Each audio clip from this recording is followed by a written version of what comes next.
In this video, we will be discussing regarding the subtalar joint of your ankle complex. The subtalar joint, otherwise known as talocalcaneal joint, is a composite joint formed by three separate plane articulations between the talus superiorly and the calcaneus inferiorly. So there will be three different articulations over your subtalar joint, and this subtalar joint is formed by the articulation of talus, superior talus articulating with the inferior calcaneus. These together three surfaces provide a triplanar movement around a single joint axis. The movement occurring at the subtalar joint will be around a single axis but in three or triplanar movements. That will be the movement occurring in three planes. Functioning of the subtalar joint in weight bearing is critical for dampening the proximal rotational forces while maintaining contact of the foot within the ground. So the main function of the subtalar joint is during the weight bearing. So during weight bearing, the subtalar joint will be maintaining the contact of the foot within the ground through the alterations over your other joints such as your transverse tarsal joint. So that will be mainly helpful for maintaining the contact of the ground. So this is the articular surface, that is the medial view of your subtalar joint articulation mainly. So this subtalar joint is formed by the talus superiorly and the calcaneus inferiorly.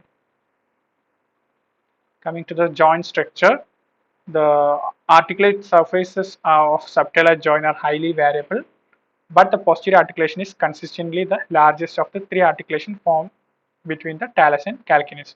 So coming to the diagram, so these are the three articulations of the subtalar joint. Anterior articulation formed by the anterior facet of talus and anterior facet of calcaneus. Medial articulation formed by the medial facet of talus and medial facet of calcaneus. Posterior articulation will be formed by the posterior facet of the talus and the posterior facet of calcaneus. Compared to these three facets, posterior facet will be larger and the anterior and medial facet will be smaller. The posterior articulate facet is formed by the concave facet of the talus. The concave facet of the talus with articulating with the convex facet of the calcaneus to form the concave or convex joint. And remaining two faces, two smaller faces, that is the anterior and medial facet, is formed by the two convex facet on the inferior body and neck of the talus with the concave facet of the calcaneus. So these two joints will be convex or concave in structure, and this joint posterior articulation will be concave or convex in structures. So both concave or convex as well as convex or concave joints are present in the subtalar articulations. So between the posterior articulation and anterior and medial articulations, there is a bony tunnel formed by a sulcus in the inferior talus and the superior calcaneus. So this funnel-shaped tunnel is known as the tarsal tunnel, that is running obliquely across the foot.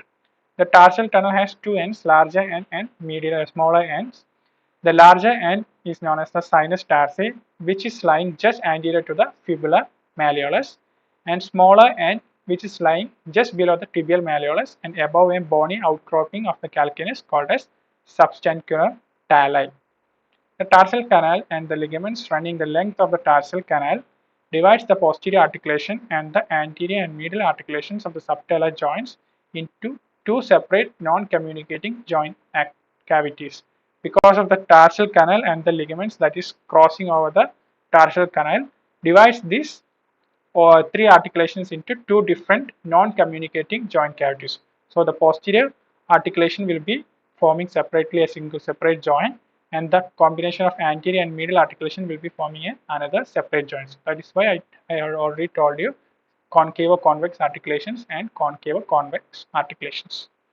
The posterior articulation has its own joint capsule, but the anterior and medial small articulations shares a capsule with the talonavicular joints. So in this you can able to see the lateral aspect, that is the sinus tarsi, and the posterior articulation of your subtalar joints. Coming to the ligaments.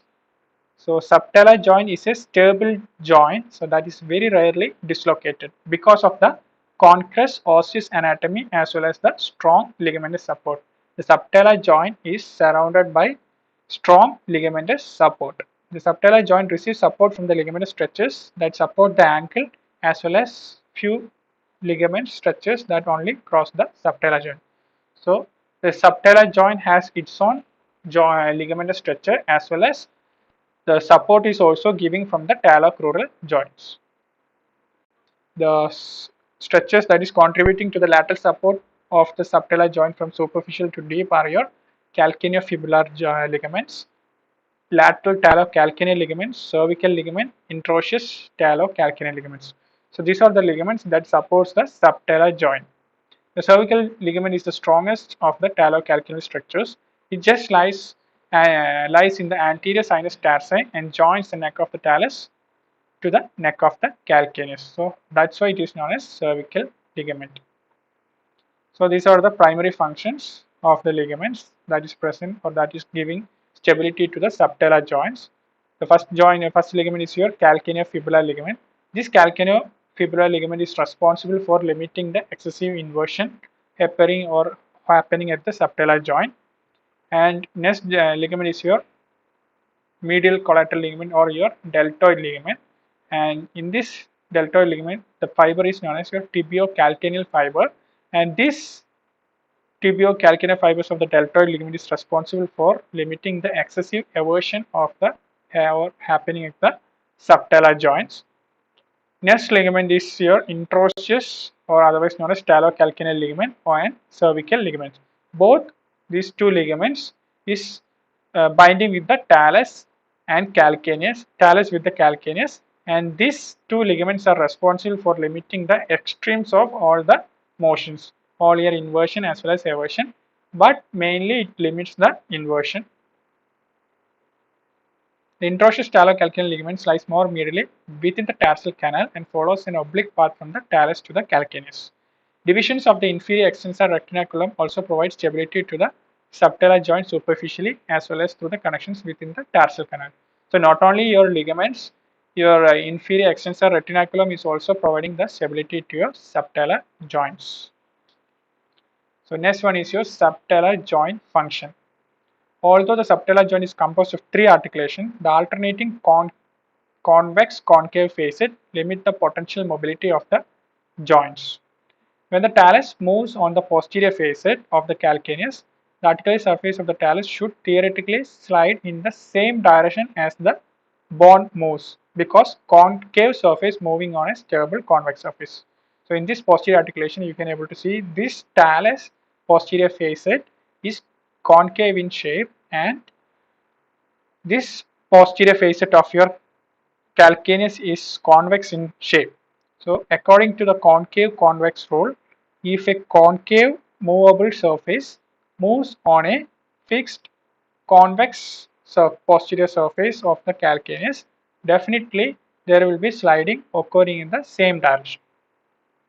However, at the medial and anterior joints, the talar surfaces again should slide in a direction opposite to the movement because of the convex or concave surface. So, the convex surface of the anterior and medial facet of the talus moves on a stable medial and anterior facet of the concave surface of the calcaneus. So, concave surface moving on a convex surface moving on a stable concave surface, definitely the rolling and sliding will be occurring in the opposite direction. This is according to your concave convex principle.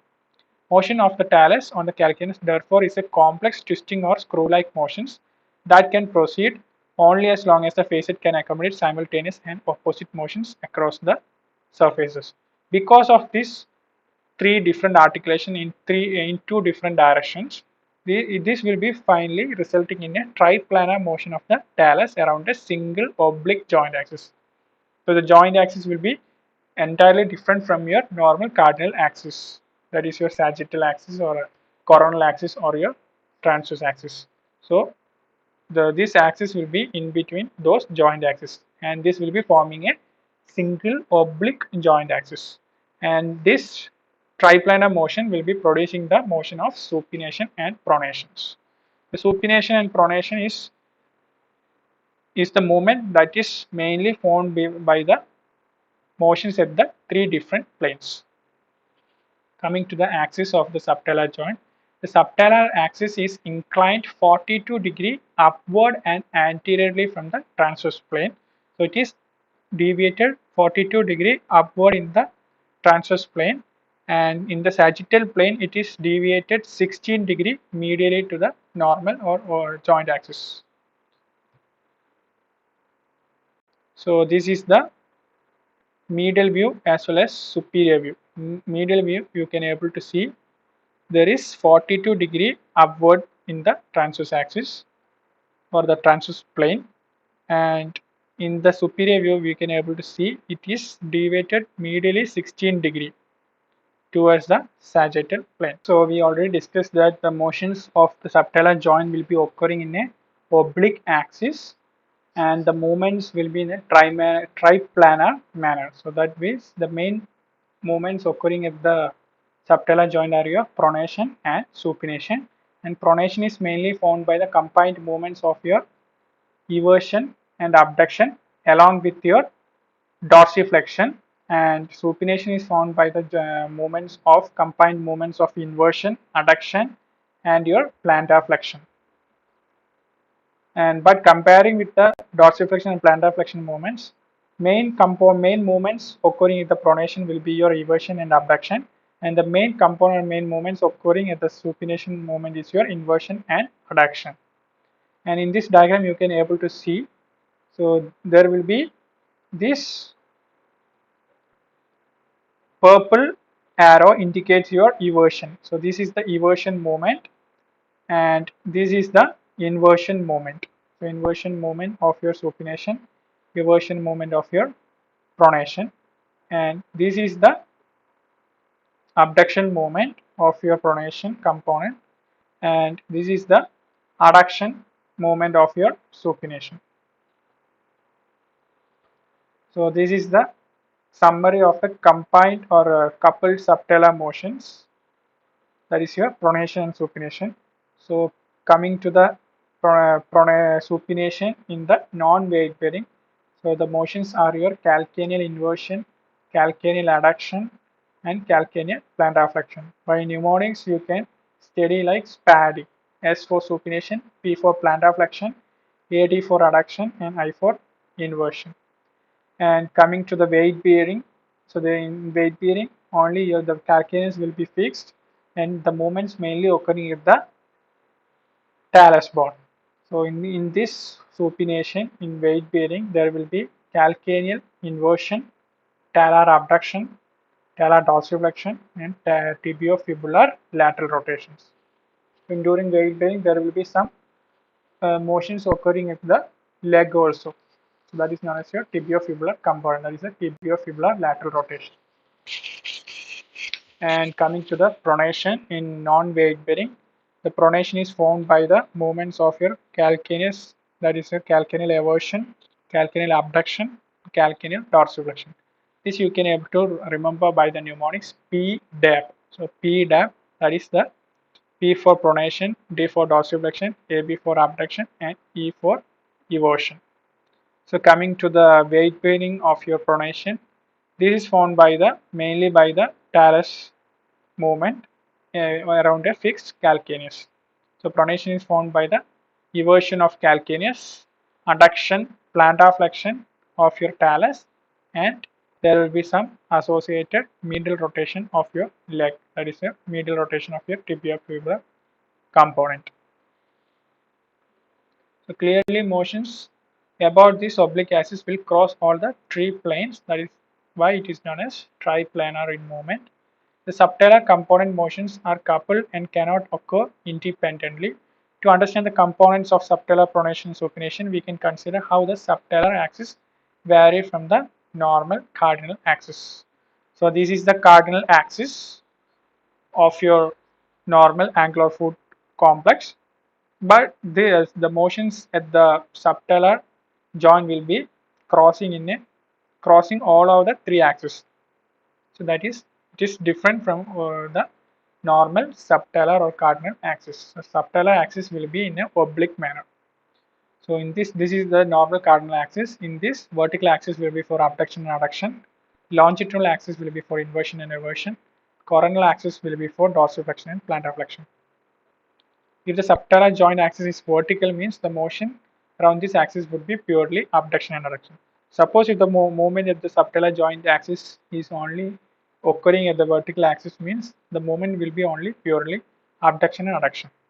And suppose if the movement occurring is purely in longitudinal axis, means the movement will be mainly purely inversion and eversion. And if the subtalar joint axis were coronal, means the motion would be purely plantar flexion and dorsiflexion. However, in reality, the subtalar axis lies halfway between being the longitudinal and being the vertical. So the subtalar joint axis is in between your longitudinal axis and your vertical axis. Consequently, pronation and supination includes about equal magnitudes of eversion and inversion and abduction and adduction. So comparing to your other movements, the subtalar axis mainly have the movements of your inversion and eversion and abduction and adduction. But there will be small motions or micro motions occurring at the subtalar joint in the coronal axis. So that is your dorsiflexion and plantar flexions.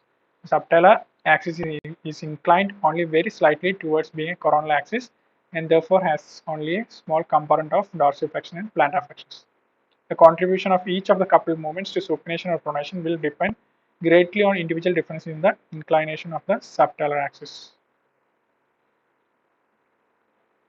As one example, if the subtalar axis is inclined upwardly around 30° rather than the average 42°, the relative movement will be inversion or eversion than the relative amount of abduction and adduction, because this axis in 30° is relatively closer to the longitudinal axis. So coming to the non-weight bearing subtalar joint motions. In non-weight bearing supination and pronation, subtalar motion is described by the motion of its distal segment, that is a calcaneus, on a stationary talus and the lower leg. In non-weight bearing, the talus and lower leg will be fixed and the calcaneal bone will be movable, where the reference point of the calcaneus is its anteriorly located head. Non-weight bearing supination is composed of your coupled calcaneal motions of adduction, inversion, and plantar flexions. The main difference between your non-weight bearing motion and the weight bearing motion is that in non-weight bearing motion, the calcaneus will be movable and your talus and your lower leg will be fixed.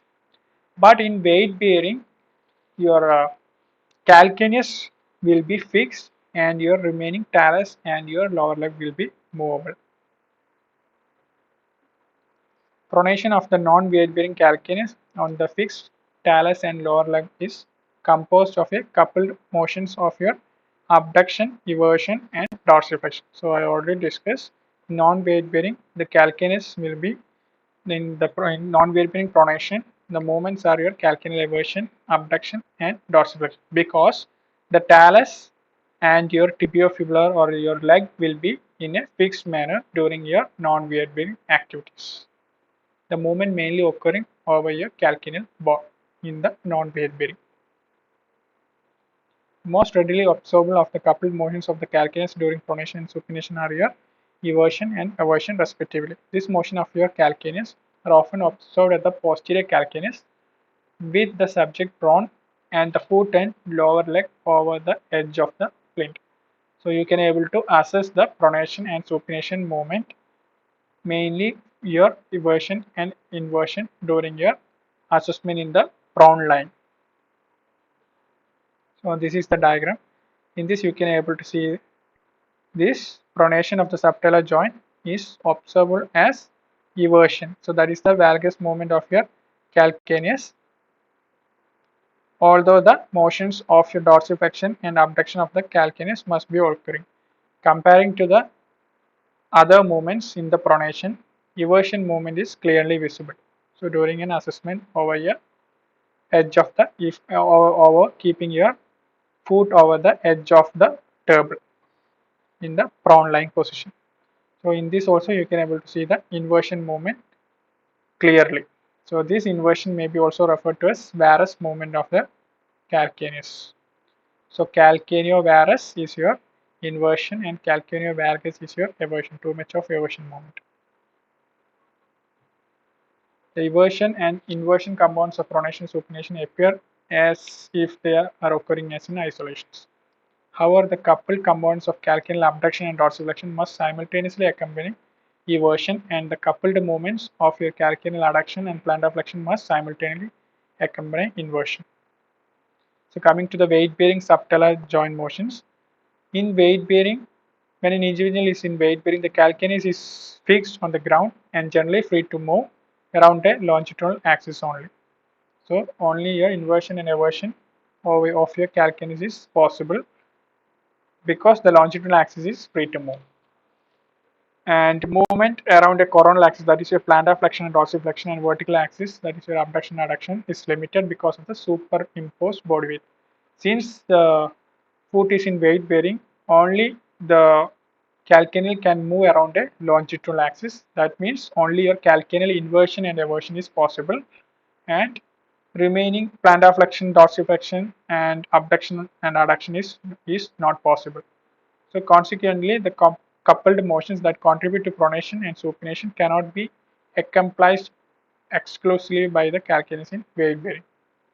So the weight bearing calcaneus will contribute to the inversion eversion component of subtalar motions. Remaining two coupled movements, that is abduction, adduction, and dorsiflexion and plantar flexion, will be accomplished by the movement of the talus on the more fixed calcaneus rather than by the movement of calcaneus on a relatively fixed talus. So this is the difference in the weight bearing motions as well as non-weight bearing subtalar joints. In weight-bearing supination, the calcaneus continued to contribute the component of inversion. However, the calcaneus cannot adduct and plantar flexion in weight-bearing. And so the remaining coupled movements of subtalar supination are accompanied or accomplished by the abduction and dorsiflexion of the head of the talus. So in weight-bearing, the calcaneus can only able to provide the inversion moment, and remaining dorsiflexion, abduction, and the rotation of the tibia fibular segment is formed by the mainly by the head of the talus and the lower leg. Weight-bearing subtalar supination there is observed as therefore is observed as inversion of the calcaneus. So weight-bearing subtalar supination will be mainly as observed as inversion or varus calcaneo-varus movement. The less visible dorsiflexion and abduction of the head of the talus are reflected in elevation of the medial longitudinal arch and the convexity of the dorsal lateral midfoot. Although the subtalar joint supination is a normal joint motion, a foot that appears fixed in this position is known as supinated or cavus foot. Subtalar joint pronation in weight bearing is accomplished by the coupled component movements of eversion of the calcaneus and plantar flexion and adduction of the head of the talus. In standing, the calcaneus can be observed to move into eversion or valgus movement, whereas talar adduction and plantar flexion are reflected in the lowering of the medial longitudinal arch and bulging or convexity in the plantar medial midfoot. Although subtalar joint pronation is a normal foot motion, a foot that appears in this position is known as your pronated foot, otherwise known as pes planus or flat foot. So too much of pronation and too much of supination is also a problem. So too much of subtalar pronation may lead to your flat foot, and too much of subtalar supination may lead to cave foot. So coming to the weight bearing effect on subtalar joint and its effect on the leg. So during weight bearing subtalar supination or pronation, the coupled movements of dorsiflexion, plantar flexion, abduction and adduction of the talar head requires the body of the talus move as well. The body of the talus is of course lodged within the superimposed matrix. So if there should be some movement occurring at the talar head means definitely the body of the talus should move as well as. So the body of the talus is forming another joint, that is your talocrural joint. So in order to that there will be some alterations occurring at the lower foot also. So in order to have some movements or alterations at the subtalar joint, definitely there will be some alterations occurring at the upper region, upper joint structures, that is your talocrural joint and here and the lower leg. Dorsiflexion of the head of the talus requires the body of the talus to slide posteriorly within the ankle mortise, whereas plantar flexion of the head of the talus requires the body of the talus to move anteriorly within the mortise. So in this diagram, you can able to see the dorsiflexion of the head of the talus during the weight bearing subtalar supination slides the body of the talus posteriorly. So there is posterior sliding of the body of the talus within the tibiofibular mortise or the ankle mortise. And so during plantar flexion, it will be exactly opposite. So there will be sliding of the body of the talus in an anterior manner. And coming to the abduction, during abduction, so the head of the talus will be moving in a lateral manner. The head of the talus will be moving in a lateral, potentially taking the tibiofibular mortise along with it. So this is how the talus will be moving or sliding laterally in the during abduction, and during adduction this will be sliding, the body of the talus will be sliding or moving in a medial manner or medially. The tibia or leg remains unaffected by the talar dorsiflexion or plantar flexion as long as the ankle joint is free to move. However, the ankle joint cannot absorb the coupled component of talar abduction and adduction without affecting the leg. When the head of the talus abducts in weight bearing subtalar supination, the body of the talus must rotate laterally in the transverse plane, and during the subtalar adduction in weight bearing subtalar pronation, the body of the talus must rotate medially in the transverse plane. So during subtalar supination, there will be lateral rotation of the foot, and during the pronation, during the weight bearing of the subtalar joint, there will be medial rotation of your foot.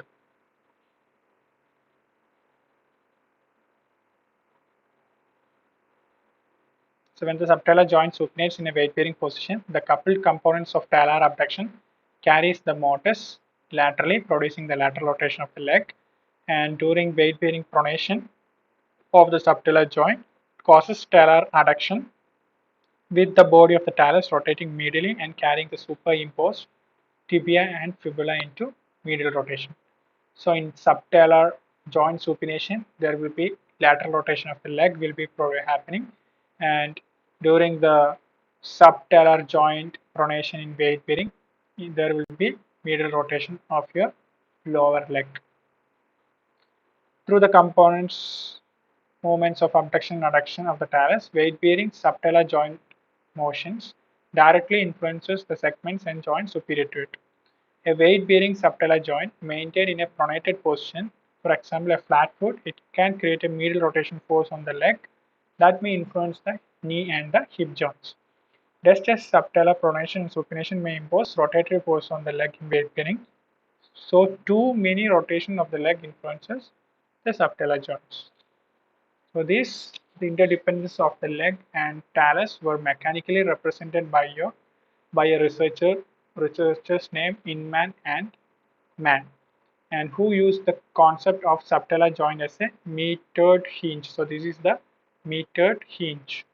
This concept presents a good visualization of the concepts of interdependence of your leg with the foot throughout the oblique subtalar axis. So this will be a subtalar axis, oblique subtalar axis. This kinematic coupling is thought to play an important role in lower extremity injuries when abnormalities exist. This hinge model helps to understand movement between the subtalar joint and the leg. So in this diagram, you can able to see that the medial rotation of the weight bearing leg imposes pronation of the distally located subtalar joint. If there is pronation at the subtalar joint, there will be medial rotation occurring in the lower leg, and vice versa. If there is medial rotation over your lower leg, there will be pronation over your subtalar joints. And the lateral rotation of the leg proximally imposes supination of the distally located subtalar joint. So if there is lateral rotation over the distal leg, there will be supination. In order to that, the subtalar joint will be compensated in a supinated manner. Range of subtalar motion and the subtalar neutral. The range of subtalar supination and pronation is difficult to determine objectively because of the triplanar nature of the movement and because the component contributions vary with the inclination of the subtalar axis. The calcaneal inversion or reversion component of subtalar motion can be measured in both weight-bearing and non-weight-bearing positions by using their posterior calcaneus and the posterior midline of the leg as reference points. So by using the posterior leg as well as your posterior calcaneus as reference, we can able to measure the range of your inversion and eversion movements. That is your calcaneal inversion and calcaneal eversion movements. This technique assumes that neutral position, that is 0 degree, is when the two posterior lines align to form a straight line. For individuals without impairments, 5 to 10 degrees of calcaneal eversion and 20 to 30 degrees of calcaneal inversion have been reported for a total range of 25 degree to 40 degree. This measurement technique has been found to be problematic as isolating subtalar motions from talocrural joints is clinically difficult. So this has led to an attempt to define an individual subtalar neutral position of the subtalar joints and use it as a reference for the normal or ideal foot positions. The presumptions that an individual's neutral subtalar joint position may deviate from the point at which the midlines of the posterior calcaneus and the posterior leg coincide with a medial increase in that angle referred to as valgus and a decrease in angle referred to as varus. So this is all about the biomechanics of the subtalar joints. Thank you for watching.